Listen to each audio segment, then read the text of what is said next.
Hi, I'm Sara. And I'm Rena, and welcome to Biopic, a podcast story. This is a podcast where we dissect the good, bad, ugly, and absurd of this specific genre of motion picture, the biopic. If you want to learn more about us, our scoring system, and how we choose movies, please check out our special introductory episode, Introduction, Who Are We, and What Are We Doing?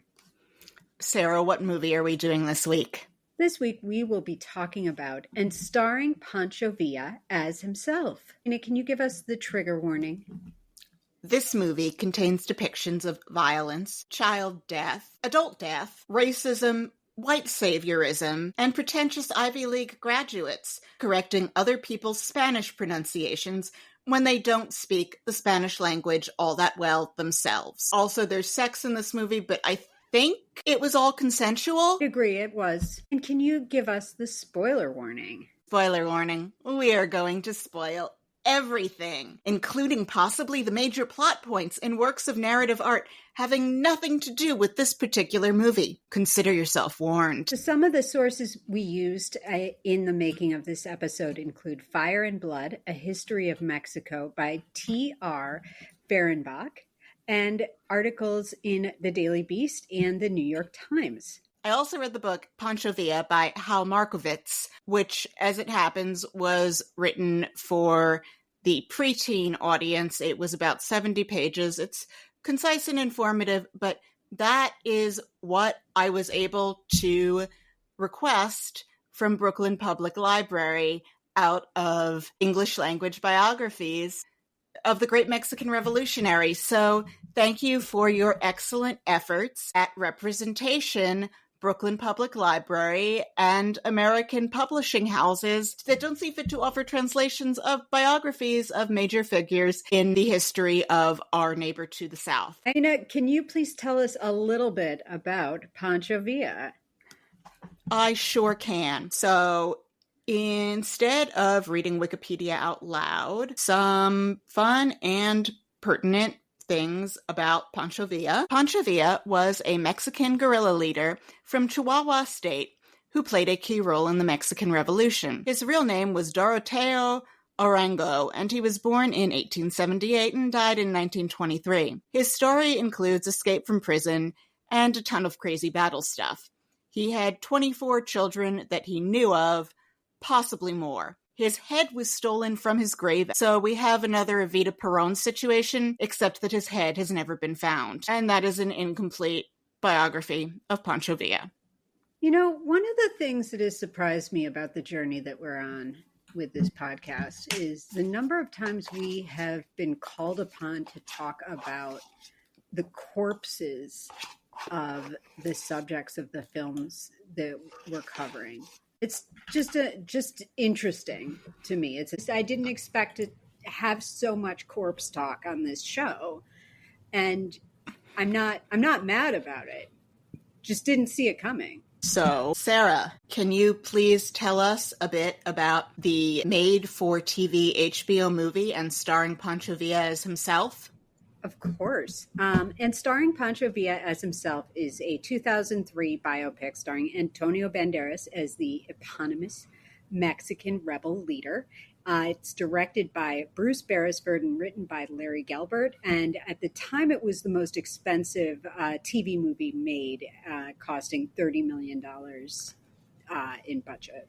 You see the money on the screen, and this is a stacked cast. And it's also a cast where we'll meet characters who are portrayed in this in subsequent films. For example, John Reed, who's going to be the subject of Reds with Warren Beatty and Diane Keaton, which we'll get to sometime in the next decade as a character in this. I guess the last incident we had of this was John Hammond in Bessie and Respect. This is something that's going to start happening over the course of things. It also has Anthony Stewart Head, Rupert from Buffy the Vampire Slayer, and Rupert from Ted Lasso. It has Jim Broadbent and Alan Arkin and a ton of other people who I've loved in other things. I guess the character is kind of a lackluster, the girl, for the most part, but I believe her name is Alexa Davalos, who was very, very good in Man in the High Castle about 10 years later.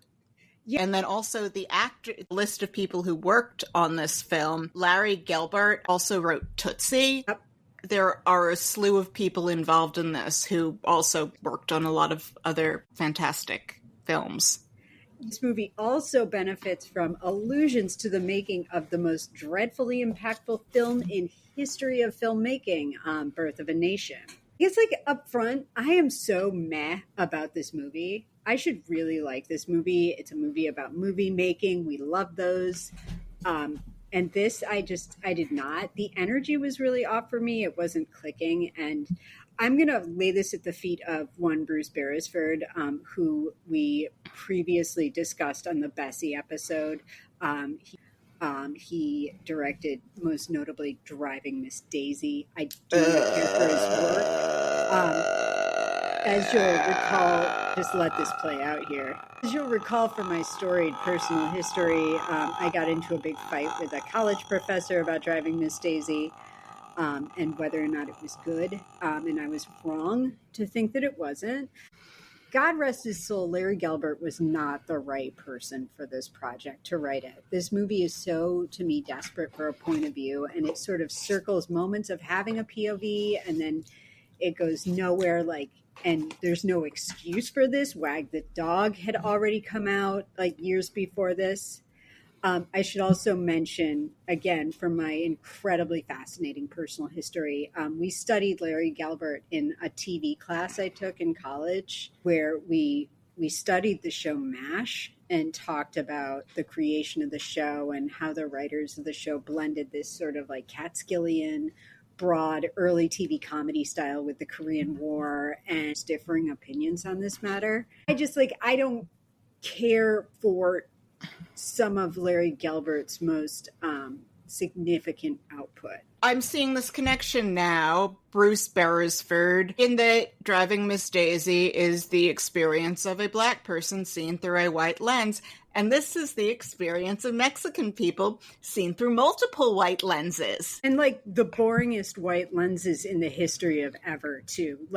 You get presented with a number of really interesting ways in to this story and this interesting thing that happened, which was the film industry essentially funding portions of the Mexican Revolution in order to make movies, which you get presented with all of these different people, whether it's Pancho Villa himself or, some of the people who surrounded him, including Alan Arkin, who plays this Bronx-born revolutionary who went down to fight in... Sarah? Yes. I hate to tell you this. So Alan Arkin, as much as I loved his portrayal of Sam Drebin, was actually about 30 years older than the real Sam Drebin, who, yes, was a New York Jewish man, but he was born in Russia. That's fine.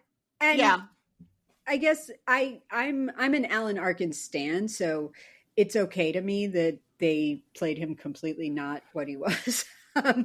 But all these characters who you're seeing, and then they give us the weigh-in of the Blandy McBlanderson white dude and his bestie, the communist John Reed. It is just a parade of flowery white dude speech, romanticizing the Mexican Revolution. It's, to me, an unforgivable way into this story that makes aspects of it incredibly boring. And there are things in this that are sort of for example, where Pancho Villa finds the copy of Don Quixote and he's like, oh, I've heard of this book, but I found out that in real life, Pancho Villa was much more literate than they're making out. He had already read Don Quixote while imprisoned in Mexico City several years earlier. So we open with a man going through some artfully arranged papers and letters on his desk, then flashback to 9 years earlier. Frank Thayer gets a charm in the mail, and he is reminded of working in the capital of the film industry, Fort Lee, New Jersey. Yes. We move next to, they are making a silent film with a stereotype about a Native American getting shot, and we are so early in the history of film that there is no Hollywood yet. The movie capital of the world is in New Jersey. Also, in terms of characters in this who later have major careers in film, Christy Cabane, I don't know if that's how you say his name, would be a major director. Raoul Walsh would be a big star and then go on to direct lots of critically respected films that are still seen with stars that are still appreciated. And the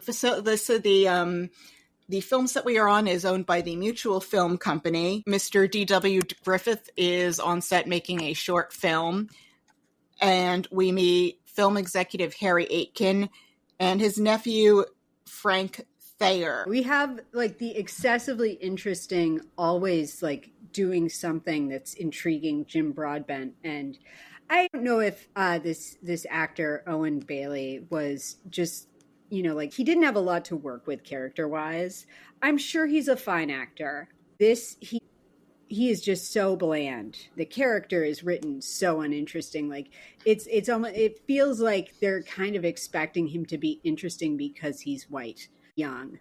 He wants to make a movie about Pancho Villa, and Pancho Villa is willing to sign over his life rights in order to make money. And this is kind of an ingenious scheme. Yeah, this is ingenious. It shows Pancho Villa as a man with insight into the century that they've just started and don't know what it'll mean. This is in the background of World War I has not started yet. That shot in Sarajevo has not yet happened. The Titanic had just sank a couple years earlier, but nobody knows how it's going to become this symbol for man's folly in their new century. There is a big old tub of mass market vanilla ice cream. Is the white male gaze that takes us into this movie about a Mexican, and he likes to correct everyone's Spanish pronunciations to show how smart he is around men who have actually already accomplished something with their life as business pioneers. Although we later found out his Spanish is not that great.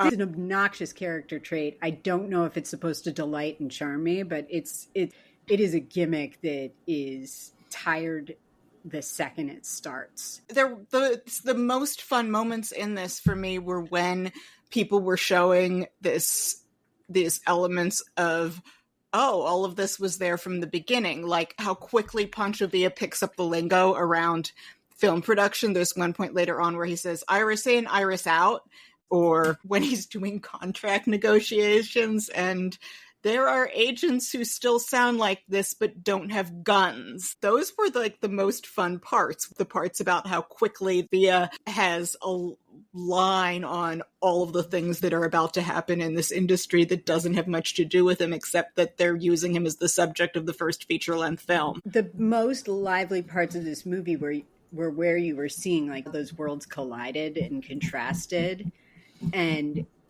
seeing that interplay. I wanted this to be like the Mexican Revolution Argo. I really wanted to sort of see really like a smart contrast of these two worlds, but also showing how alike they are in some ways in terms of like making a show and the importance of like playing characters and of like building a narrative around yourself and building something that's a piece of entertainment. And I felt like this movie kind of like circled that at times, like when it showed at the beginning when Thayer goes down to Mexico and runs into Saul Rubinek, and they go and they're just like standing around watching the war, which is a thing that we've done throughout history that is so freaking weird. I thought that maybe they were going to tap on that, and they totally didn't. And there were just like so many things where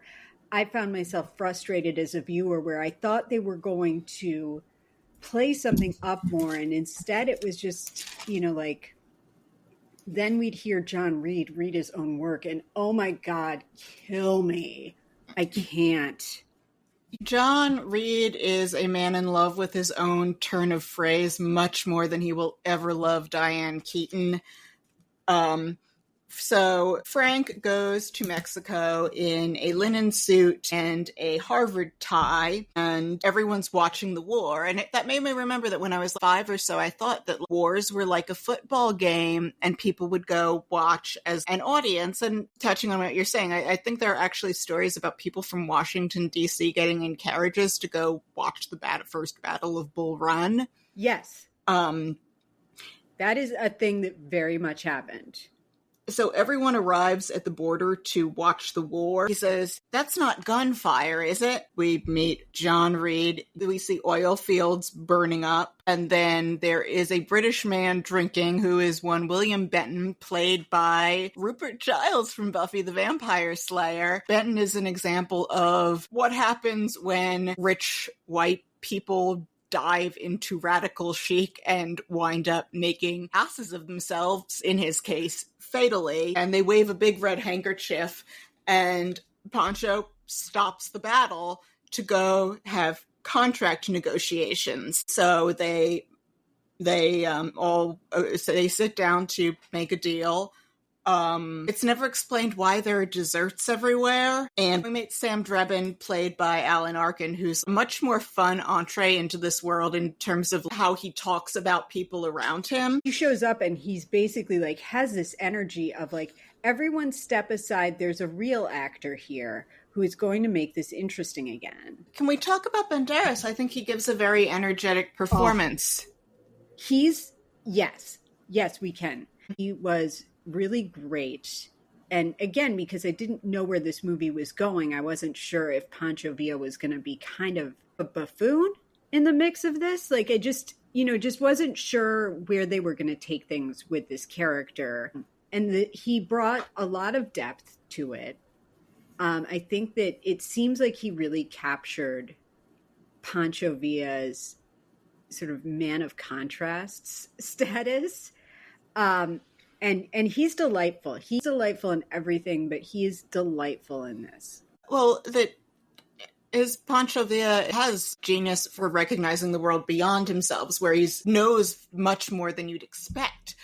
From, like, he'll say, "My sons will go to Harvard. It's the school where you make presidents." Or there's one scene where he schools Frank on what Ulysses S. Grant got up to in Mexico, where they're saying, "No, you could be president." And he's offering Grant as an example, having no idea that Grant was the villain in Mexico, because then, as now, American kids learn next to nothing. I loved that. You see that he has this worldly curiosity that is why he has the scope of vision to say, "I'm going to take everything apart." And also that people who are in charge in a war, he has to make complex, morally questionable decisions that, of course, people who've never been in charge, never had to fight, are gonna drag you down for that. Film a bunch of the war, and Frank Thayer brings the footage back, and they don't really see the value in it. There's almost a moment here where you feel like, oh, it's going to be setting up this battle between the arts and the media that has existed like Cain and Abel for time immemorial, where one of them's always yelling at the other. But then it doesn't. It's when Frank has the idea to tell Harry, "We need to do more. This story is too big for us to tell it properly in 2 reels. We need 7, and let's double the price." So this cipher has the idea to invent the expansion of storytelling that would make film an art form. We have this press conference where Aitken announces the movie, and the press is asking questions that Hearst is paying them to ask, but they are by and large emotionally undisturbed at the idea that they are essentially making a snuff film before that term existed. And then there's a thing with a messed up priest who knocked up a teenager, where there's the great line, the father is also the father. There's a walkthrough with John Reed describing all the people to get some exposition. I do love a fish out of water story, but Thayer is just so bland. And we see Villa breaking up the haciendas, which is a real thing. At one point, this is the first time I've ever seen an Albert B. Fall call out in a movie, where they quote, Senator Fall said, we must protect the oil. So Albert B. Fall is the man behind the Teapot Dome scandal, which up until Watergate would be the greatest presidential scandal ever. It was around corruption in the Warren Harding administration. Harding's administration is so corrupt. Yeah. I'm low-key obsessed with the Harding administration because it was so bonkers corrupt. Like, everything was for sale. It's a good thing that never happened again. I would love to see like a black comedy about corruption in the Harding administration. They did some Harding administration content in Boardwalk Empire, but no one has ever, to my knowledge, made a movie about the Harding administration. And someone needs to get on that shit quick and make me a Warren G. Harding movie. I remember my grandfather was born in 1905. And we're talking about my mom's father. I asked him about the Harding administration, and the first thing he remembered was some rumor that Harding's wife had poisoned him. Yes, there's very much a possibility that he was poisoned. And also, I think he died in his bathtub. I'm literally looking this up right now to see if this is the case. Also, it's okay, Paul Walter Hauser should not play him. It's got to be someone else. Kevin Spacey would have been good at it before he became a sex pest. No, yeah, it should be someone with major eyebrows. Yeah. Yeah, but anyway, I was psyched to see an Albert B. Fall call out because that's become so obscure when it's such a great example of what the world was coming to. Okay. Also, adding to the theory that Warren G. Harding was poisoned, his wife would not let him be autopsied. Ooh. Uh-huh. So... Sorry. Shall we talk about how Rupert Giles dies? Yeah. Because his character dabbled hypocritically in radical chic and paid for it with his life. Don't do it, kids. Not dabble in radical chic. Yeah, he complains about Villa's men eating up all his cattle and not paying him. Yeah, don't be a big tourist, people. So Rupert Giles comes to a bad end. And the U.S. is upset about it. And this is what causes Pancho Villa to invite them back to make this movie. He hates the treatment script. He says a line that I loved, which was, the land of Pancho Villa's father was his grave. He is a drama queen, and I'm here for it. Yeah, Banderas is brilliant and so charismatic in this, and he has zinger lines that he delivers so well, and I would rather watch it if it were from the point of view of, I don't know, one of the little kids hanging around and learning about film and seeing these white bumblers coming in, making a mess. And I feel like in all of our complaints about the tubs of vanilla ice cream, one free trade and one mass market that are our entrees, we're overlooking how fantastic the portions of this devoted to Banderas are. And there are some fun scenes, like when he doesn't believe that Raoul Walsh can play him, so they do a thing where he has to say, okay, can you throw yourself over both sides of the horse? Can you shoot a can of beans? Can you shoot a cigar out of someone's mouth? Okay, you can play me. This movie is the very definition of uneven, because there are sequences of this film that are really delightful. Like, that sequence was great. And Kyle Chandler comes in to play Raoul Walsh, and he's just delightful in this movie too, and looks exactly like a silent movie star. But then it's like you occasionally, like, they pull back on the scene, and then we're with Thayer, and Thayer's just kind of looking like, huh. And I mean, I think we are gonna have to start calling out the trope of, like, the boring dude who serves as the way into the movie. Well, he's also everything that most Americans hate. He is a Harvard man who corrects people's pronunciation. People hate that.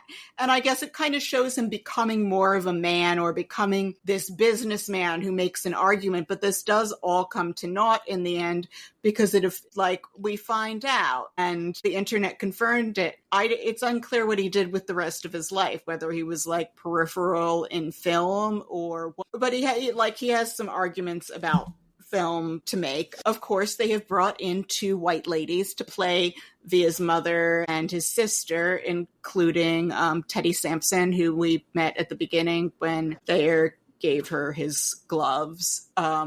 Let's breeze on. Yeah, we meet William Christie Caban, the director, who is played by Michael McKean, who I'm never unhappy to see him. So I was excited to see him arrive in the movie, directing this film. And I was struck by, like, when they were filming too, I was thinking, wow, it was so much easier to be an actor in a movie when there was no sound, because the director could literally just, like, talk you through everything that they needed you to do. And one of the things I was reading about in terms of the making of this movie was about how HBO wouldn't sign on to make this until they had, like, all of the proof that this was indeed a true story. And I feel like it feels like this script is so adherent to the truth that it sacrifices being entertaining at points, if that makes sense. If they weren't so invested in kind of telling this, note by note how it is said to have happened, not necessarily getting into those kind of details, like, they could have made a tighter. I will say, what other things you see the money on screen. It looks fantastic. Yes. And I liked that white linen suit does gradually get, like, slightly more weather beaten. There's one thing where once they have money behind the film, they get dead stock Civil War uniforms for the Mexicans to wear. And it's unclear. They look great, but they have to be Union because the Confederacy had, like, no uniforms left. Not that I feel bad for them. I loved that detail. If they could have made a movie that had more of that, and that tonally felt a little bit like, at times, either like blacker comedy or more satirical or more skewing. Like, there's a sequence that happens here after they finish principal photography where Michael McKean and his crew are trying to leave, and Pancho Villa sets it up like they're going to kill them via firing squad. And it goes on for, like, a beat or two too long to be funny. It feels very serious, and I just felt, like, bad for them and scared for them. And then, like, it wasn't a particularly amusing prank to play. Not that pranks are ever amusing. Pranks are garbage, but nevertheless. But that's getting into that. Thayer has kind of come to hero worship Villa, and Villa is more complicated than that, and he is someone who has to make a lot of tough choices where he isn't always going to look like a good guy. Deal. And that's the nature of war. Yeah. He hooks up with Teddy. Not that we care. No. There's the Battle of Torreon, where I feel like Villa compromises his battle plan so that they don't have to shoot into the sun. Yeah. And then the battle, but the real part is what they can't film when he blows things up at night, because actually planning your battle around filming it doesn't really seem like that. They do not teach you that stuff at West Point. And then Thayer falls out of love with Villa because they do have a little bit of a bromance going on there, Francisco 1 and Francisco 2. And Thayer even sort of starts to fall for John Reed's whole shtick about it. There is a widow who is like, you killed my husband. And there's been other times where he gave a bunch of money, but this was something where he has nothing he can do to compensate her. And this woman's life has been ruined, so he shoots her dead. Like, what you gonna do? Mm-hmm. And this is where Thayer just falls out of love with him and goes home. We go to the premiere of The Life of General Villa, and it has these things, they make this fantasy sequence about where Villa is president at the end. This had been the impetus for that conversation about, I'm not someone who becomes president, where Grant comes up. Thayer and Reed are both disillusioned with the film. I loved the cynicism in that Teddy kind of says bye-bye to Frank, and you see her there, and Griffith is her date. And that's where I started to feel like there is a sophistication to that performance. I don't hate that actress for it. I love the cynicism that he doesn't get the girl. Oh, yeah. But also, he laid it on kind of thick there when he saw her. I was like, it's a showman's guy. Get the knack. If you're going to be in this industry, it's going to happen all the time. Showmances are I'm sorry. Like, saw many showmances in my day. Had many crushes that would like start early in the show and would like literally evaporate at the final cast party. Where I was like, wait, what? What just happened? Like, you're under a spell. It happens. Like, walk it off there. Like, he's so nasty to her. And I'm kind of like, what? Did you think you were her first? Like, get over it. Sorry. That's my showman's rant. You know, actually, that reminds me of, remember Taylor Swift made that music video about a showmance where it was in Africa with no black people? This was there you go. Exactly. It's a fantasy. It happens. Like, yeah. He was put off by that because I was like, this is the most emotion we've seen out of this man. And it's because she didn't stick with him. And everything. And you just reminded me of how we plug back into our framing device, and that I forgot a child's death in this movie. Holy shit, this was really upsetting.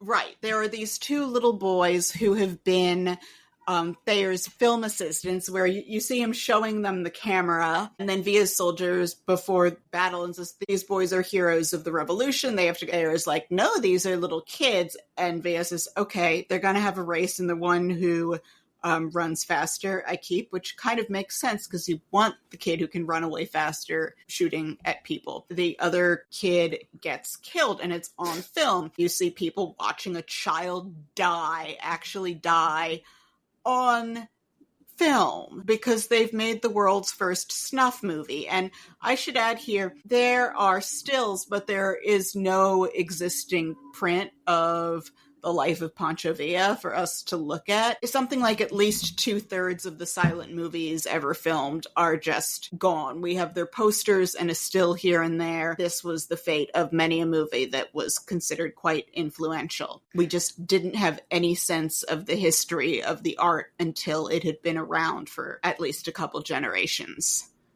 Yeah, I thought that the sequence in which that boy was shot and when his friend watched it happen as he watched the film was actually very affecting, and very serious. And again, like it was just like a tonal shift where you're like, oh, we're having fun, and then all of a sudden we're in Heaven's Gate and everybody's dying. People are filming people actually dying. If you go back further, war correspondents had been dealing with this even longer than there's film, I suppose. But the little boy who survived closes out the movie. Well, Frank Thayer runs into Sam Drebin at a restaurant with Sam Drebin's Russian, Jewish, non-English speaking mama. Sam lost an arm in there, but there's that thing about can't get buried in a Jewish cemetery with a tattoo. So I guess his mother's happy he doesn't have a tattoo anymore. Drebin says that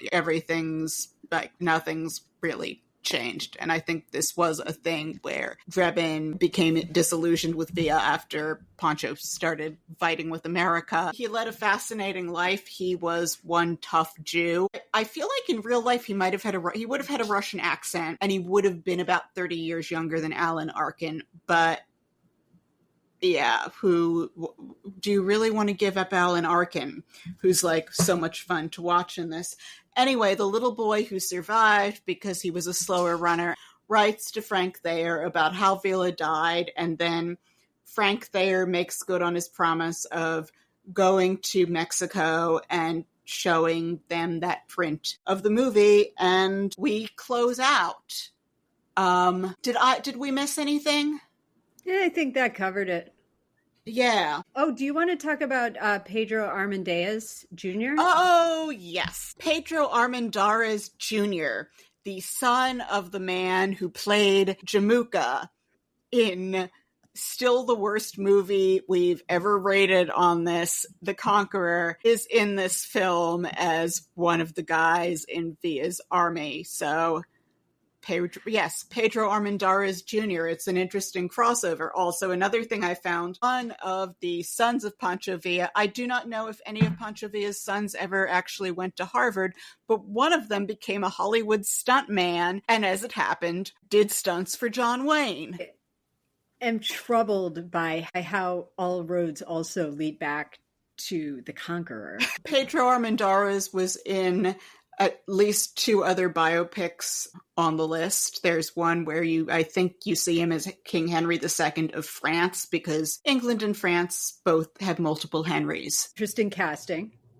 Could audiences in the 40s and 50s really tell the difference between accents? So that's the movie, and it ends with Frank Thayer going into kind of obscurity and appreciating the role that he had in this piece of film history, and kind of seeing the work appreciated by the people who would benefit most from seeing it. Don't know if this actually happened, though. No, this part I don't know if this actually happened either. So did you have any choice dialogue? I did not. There are quite a few zingers in this. There were zingers. Yeah, particularly Banderas and Arkin, they've always had amazing delivery. So I guess there was the first one. That's not gunfire, is it? Then there was, you lied to Pancho Villa, you go back to Harvard in a box. And then one of Sam Drebin's, for a grand a month, there's nothing Sam Drebin can't get devoted to, plus all the gold teeth I can pull. It was gross. And finally, what? The teeth pulling was gross. Yeah, whenever they kill someone, they look in their mouth for gold teeth. But that was gritty. That was real. And that was also showing like how life gets devalued in societies where people have nothing. And unfortunately, I have to give one to John Reed. This would all be better said to someone with a checkbook, but also that's something he says offhand to call Thayer out on being full of it, not his like eloquent, his things where he thinks he's being eloquent, doing his like, I'm the great socialist reporter shtick. So you want to rate this sucker? Yeah. Okay. Outward appearances. I give it an 8. So did I. Banderas is like 5 times handsomer than Villa, but there are so many details that they get right, and they actually do make him a good bit less handsome. They're not afraid to let people be grubby. Yeah. They try. They try to make him less handsome. Like, good luck. For acting, and I'm sorry, Sarah, I know we have 2 big tubs of vanilla ice cream, but I still gave it an 8 because I feel like we have not talked enough about the parts of this film that were charming. There are so many fun, great little performances in here. So I had to give it an 8. I don't know why we needed, I suppose if John Reed was around and it's one more person you've heard of, you might as well have a John Reed in here. Yeah. Can we talk about how John Reed is like the original insufferable dude bro? Oh, I mean, you want to talk purity politics. Comey got buried at the Kremlin. Give the acting and casting, I give it a 7. I don't even necessarily think it was the actors playing John Reed and Thayer's fault. Those characters were underwritten, were not particularly interesting to spend time with, and I don't think that the movie did enough to keep us from spending too much time with them, where it's like, I get it, like we need their gaze as a way in, if only for the film industry part of it, but like also like spent an inordinate amount of time with Thayer in a way that I was like, I cannot possibly be compelled to care about this man. For passage of time, I gave it a 6.5. I'm not entirely clear on how long things take, but I'm not totally out to sea. Yep, I gave it a 5. Same. I was like, I have a vague idea of what time it is, but not a lot of clarity. So yeah, it was a shot down the middle for me on that. For costuming, I gave it a 9. Everything looks great. Everything that's supposed to be beaten up looks beaten up. Everything that's supposed to be early movie making glamour looks fantastic. Like that scene of the premiere with all the ladies in their gems. And when they take those dead stock Civil War uniforms out of the boxes, they look appropriately faded and appropriately like stiff with the folds of having been in a box for 50 years. Yeah. I gave it an 8 for costuming. I agree with you. The costumes looked really good. Iris in, Iris out. Quality of the script, I gave it a 5. I just felt like this was just so many missed opportunities to laser in on a point that frustrated me. I mean, yeah, like just we talked about like talking about propaganda, talking about reality versus like creating that fiction, and this being like the genesis of that idea in this space, because you could capture something on screen and make it look the way you wanted it to. There's so many things that I was like, I thought it was going to go this way, and it completely just didn't double click on this great thing that was right in front of it. That was frustrating to me. So 5. It unintentionally underlines itself when Villa is looking at that disingenuous retelling of his life, where it's like the truth is like he's too poor for American audiences. He's too gritty. He's too hard scrabble. They have to sanitize some things and then overblow others. And his star tantrum at that first screen treatment is kind of like a comment on, it's kind of like an unintended meta comment. I gave it a 6.5 because there's still so many good lines and so many great scenes. The problem is our vanilla framing devices and the things they didn't run. For accuracy, I gave it a 3.5 just because there were too many things that annoyed me. Yeah, I gave it a 5 for accuracy. Like I felt like the liberties that they took weren't interesting liberties too. Like you mentioned, like the Don Quixote thing, like who cares? I cared. I mean, I know you care. Like, it's kind of like, that's the thing. It's the thing you're going to be inaccurate about. Like when there's other things that you could have done to be inaccurate in order to make this movie like move along a little bit better. I guess. I mean, I care in the sense that like everyone should read Don Quixote. It's wrong to present him as someone who wasn't familiar with that work when he was. But it's like, that's the thing you're going to fictionalize. Really? But it's doing him a disservice in that this is someone who'd already done a lot to educate himself, who already had that understanding. And I guess like it does show him being like charmed and intrigued and grasping on, but he'd already done that. I'm afraid that is going to be the thing where I'm going to grab on. To you, it's the thing. That's the thing they're being inaccurate about when there's so many other things they could have done to make the story more cohesive. Yeah. And for me, that's the thing where this sounds minor, but it's something that's doing a disservice to someone who, as intriguing as he is here and as brilliantly as Banderas portrays him, does a kind of disservice, even though it is reflective of that overall curiosity that makes him interesting. No, and I mean, I agree with you that it's a disservice to the character because he was smarter. He was well read, and then it's like they choose that so like tub of vanilla ice cream can school him on Don Quixote.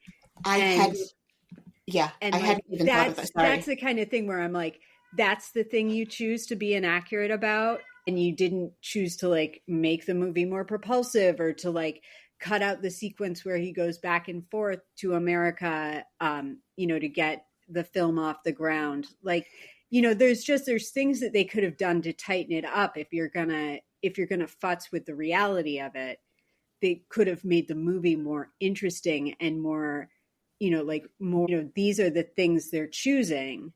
And I guess like it's wrong for me to say I don't care about it as much as I'm kind of like, that's where you're cashing out your chips to be inaccurate, like on this. It hadn't even occurred to me that it's like, oh yeah, it's so that a white person can tell him about the great Spanish classic.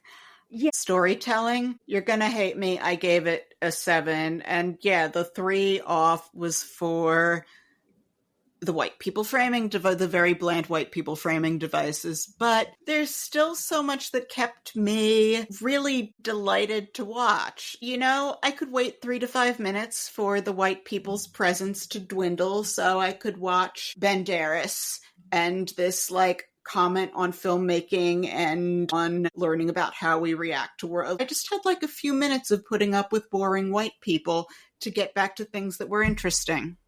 No, I'm not going to hate you for that. I gave it a 5. I felt like, like some of the things that happened, like some of the things that the cliched characters said were cliched, but I enjoyed so many of the smaller moments of it. Production value, I gave it a 9. You saw all the money on the screen, and I guess just as much as Rena gets mad about a fashion thing is an eventual item on our bingo card, Rena takes delight in a fashion thing that they got really, really right is also on there. I gave it an 8. I don't disagree. I think that it's exciting to see HBO growing as a film company in this, and to see all that money on the screen, and it is all there. Production and direction, decision making, I gave it a 6. I did too, because there were so many things. I don't know if people working today would know a better way to frame this, but the idea is so good. We just needed a better person as our entree. I'm sure he's a fine actor. I don't want to criticize the actor, but the performance isn't particularly strong, but also it's not strong because the writing isn't strong. But if you got someone with a different energy in there who wasn't as much of sort of like playing this character up there as a cipher, it would have also think that if it wasn't so much like white guy gaze, just if that character had more texture to it, and if we were able to kind of understand what he was thinking at any given time, because I also didn't feel like I really understood what was going on with him. Like there were points where he was looking at things and I'm like, is he titillated by this? Is he disgusted by it? Is he into it? I don't know. There are also ways of making that callowness of being a young person who's eager to make a splash and jump on a big project and hasn't earned the gravitas yet. There's also ways of making that relatable. I don't know what it is with Larry Gelbart that he hit the nail on the head so well with some things and not with the framing character. And we know he could write for ensemble. I don't know if this needed to be more of an ensemble. It's flawed. And I'm starting to feel like that 6 was a little unfair because we've deducted so much for hating Frank Thayer and John Reed, but they consumed so much and they were being set up as such, like we're supposed to care. And that brings me honestly, I gave it an 8 for Do We Care because I did care a lot about the story they were telling. I cared about Villa and the ways he made himself a villain and the ways that he was trying to change the world. I needed some way of reflecting just how brilliant the good parts of this uneven film are. And I did care. Yeah, I mean, yeah, like I don't want to be like excessively hard on this because it's just the definition of uneven. You know, some parts are good, some parts are not good. Some parts are interesting, some parts aren't, you know. And for Do We Care, I gave it a 5. I didn't not care, but I wasn't also like super excited about what was going to happen to any of these people. I came to 6.35. I guess there were a lot of things that got 6s, and that accuracy thing really... 6.2. Okay. Hold on, I'm 6.275. So this movie did not qualify for second opinion at 6.275, but I don't feel a need to do second opinion. I would feel like both extremely negative and extremely positive reviews were kind of not unfair enough to be amusing. So, and we've gotten to do second opinion quite a bit lately after me complaining about never getting to do it again for weeks. Yeah, I feel like I would agree with both. But I'd still say watch it for Banderas' performance, for all of the fun character actors, for the zingers and the delivery that those actors had, and go Google random stuff while Frank Thayer and John Reed are consuming screen time. Because actually out of the other white, like Harry Aitken is kind of interesting. Maybe it's because Broadbent is a better actor. I don't know. And close out so I can go to bed. Let's close out, yes.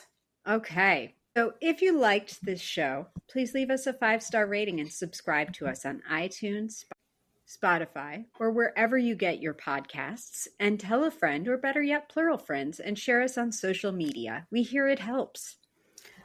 Tune in next week when we'll be talking about Reagan. If you want a preview, you can go back and listen to our emergency episode on the Reagan trailer. I am in despair over going to watch this thing. I don't want to do it. You talked me into it. I am not looking forward to it. I feel like we owe it to ourselves. I have a question. I have another prediction to ask you or speculate about, and I'm wondering if this will be the case. Do you think we will be alone in the theater? I also wonder, like, what kind of person goes to see this movie who isn't doing a podcast? Who goes to see this movie? So we could find out how thoroughly common and not special we are when we're sitting there in a theater full of podcast hosts taking notes on how bad this movie is. I expect that the only other people we will see at the screening are podcasters. Okay, let's shut this down. Good night. Good night, my love. I love you. I'll talk to you soon. I love you too. Bye-bye.